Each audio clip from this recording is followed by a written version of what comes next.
हमारे और आपके बीच में नवाब मलिक साहब तशरीफ लाए हैं। मैं तहे दिल से उनका शुक्रिया अदा करता हूँ, उनका शुक्रगुजार हूँ।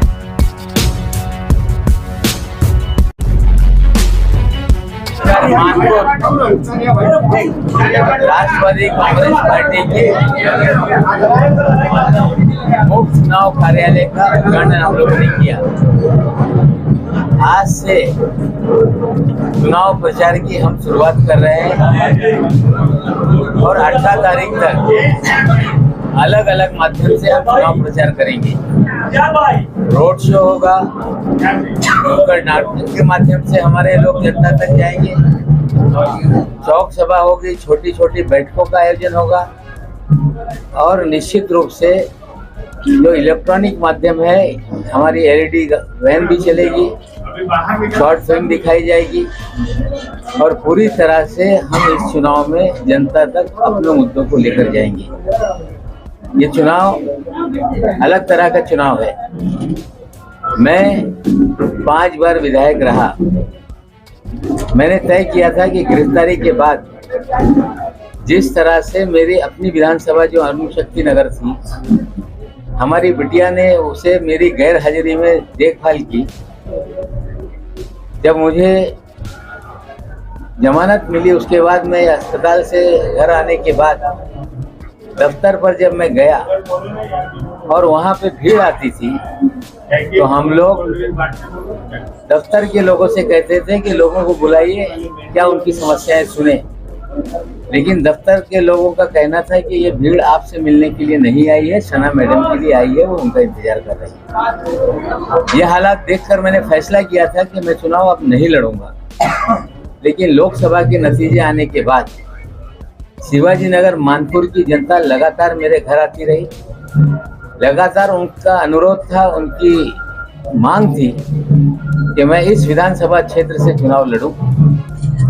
मैंने जब जानकारी ली कि क्यों इस तरह से लोग ये मुझे चुनाव लड़ाना चाहते हैं, तो लगातार जनता का ये कहना था कि यहाँ पर जो भी चुनाव होता है, दबाव में या तो प्रत्याशी पर्चा वापस ले लेते हैं या आधे चुनाव में धमकियां आती है और चुनाव छोड़कर प्रत्याशी बैठ जाते हैं। जिस तरह से पूरे शिवाजी नगर मानपुर के क्षेत्र में नशे का बोलबाला है, ड्रग माफिया पूरे विधानसभा क्षेत्र को अपने चुंगल में लिए हुए, 10 साल के बच्चे नशे में धुत नजर आते हैं, पूरी तरह से गुंडागर्दी का माहौल है, गरीब आदमी को दबाव में रखा जाता है। कोई व्यक्ति जो यहाँ पे वर्तमान में विधायक महोदय हैं या उनके दल के खिलाफ आवाज उठाए, उस पर झूठे मुकदमे लाद दिए जाते हैं, उन्हें जेल भेज दिया जाता है। कोई एक्टिविस्ट यहाँ की समस्याओं को लेके नगर सेवक के कार्यालय पे चली जाए तो उसके कपड़े फाड़ के उसे धकेल के मारपीट की जाती है। एक अलग तरह का दबाव है। जो कारखाने वाले हैं उनसे हफ्ता वसूला जाता है और पूरी तरह से यहाँ पे जो समाजवादी पार्टी के नेता है वो अपने आप को गब्बर आदमी की तरह लोगों के सामने पेश करते हैं। लाठी लेके जुलूस निकाला जाता है, मेगाफोन पे कहा जाता है कि पिछवाड़ा लाल कर देंगे। हमें लगता है कि यही वजह से लोग चाहते थे कि मैं यहाँ से चुनाव लड़ूं। हमने फैसला किया, पार्टी ने यहाँ पर अधिकृत रूप से मुझे चुनाव लड़ाने का फैसला किया है और मुझे पूरी उम्मीद है कि जनता ने अगर मुझे यहाँ खड़ा किया है तो जनता पूरी ताकत से मेरे साथ रहेगी। जहाँ तक सवाल है यहाँ पर चुनाव लड़ने का, मैं किसी व्यक्ति के खिलाफ चुनाव नहीं लड़ रहा, मैं यहाँ पर किसी दल के खिलाफ चुनाव नहीं लड़ रहा, मैं नशे के कारोबार के खिलाफ चुनाव लड़ रहा हूँ, मैं गुंडागर्दी के खिलाफ चुनाव लड़ रहा हूँ, मैं यहाँ की हफ्ता उगाही के खिलाफ चुनाव लड़ रहा हूँ।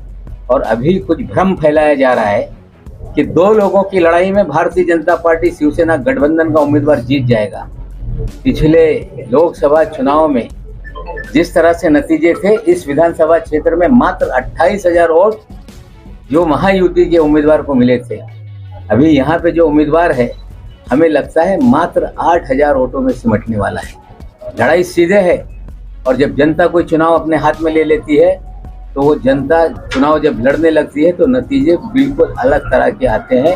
हमें पूरा विश्वास है कि इस चुनाव में जनता की लड़ाई हम लड़ रहे हैं, जनता हमारे साथ है और भारी मतों से चुनाव को हम जीतेंगे। देखिए, पूरे शहर की डंपिंग यहाँ पर होती है। डंपिंग को साइंटिफिक तरीके से अगर किया जाए तो समस्या कम हो जाती है।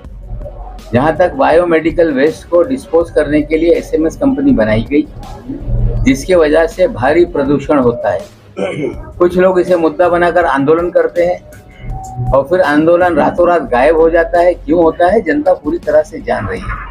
मैं वादा करता हूं कि चुनाव के नतीजे के बाद जो न्यायालय ने फैसला किया है कि इसको यहाँ से हटाना है, हम पूरा प्रयास करेंगे कि बायोमेडिकल वेस्ट का जो प्रोसेस का मामला है, ठीक है, छांटने का काम हो सकता है, लेकिन जो जलाने का है, ह्यूमन बॉडीज को यहाँ पे जिस तरह से डिस्पोज किया जाता है, उनके पार्ट्स को, जिस तरह से वो सारी दवाओं का जो बैंडेजेस होते हैं या जो भी इलाज के समय जो चीज़ें इस्तेमाल की जाती है, उसको जिस तरह से डिस्पोज किया जाता है, उससे कहीं ना कहीं हैजर्डस धुआं निकलता है, पर्यावरण नष्ट होता है।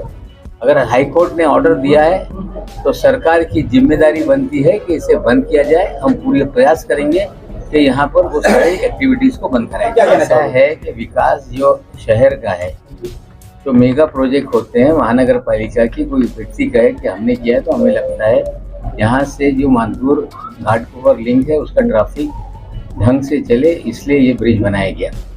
लेकिन उसका उद्देश्य था कि जो डंपिंग ग्राउंड की गाड़ियाँ हैं वो इस पे से जाए, ताकि जो एक्सीडेंट लगातार वहाँ पे होते हैं, काम भी वहाँ बनाया गया। लेकिन वहाँ पे डंपिंग के लिए गाड़ियाँ वहाँ से नहीं जाती, आज भी नीचे से जाती है। तो ट्रैफिक का पूरा सिस्टम है इस क्षेत्र का, वो पूरी तरह से धर्म भरम है।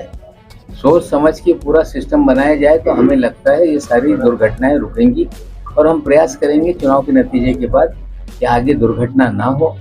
ट्रैफिक डिपार्टमेंट है, पुलिस डिपार्टमेंट है, महानगर पालिका है, उसमें संयुक्त बैठ के और जनता से सुझाव लेके इसमें किस तरह से दुर्घटनाओं को रोका जा सकता है, उसके लिए उचित फैसला हम करवाएंगे। ऐसा है, सांच को आँच किया।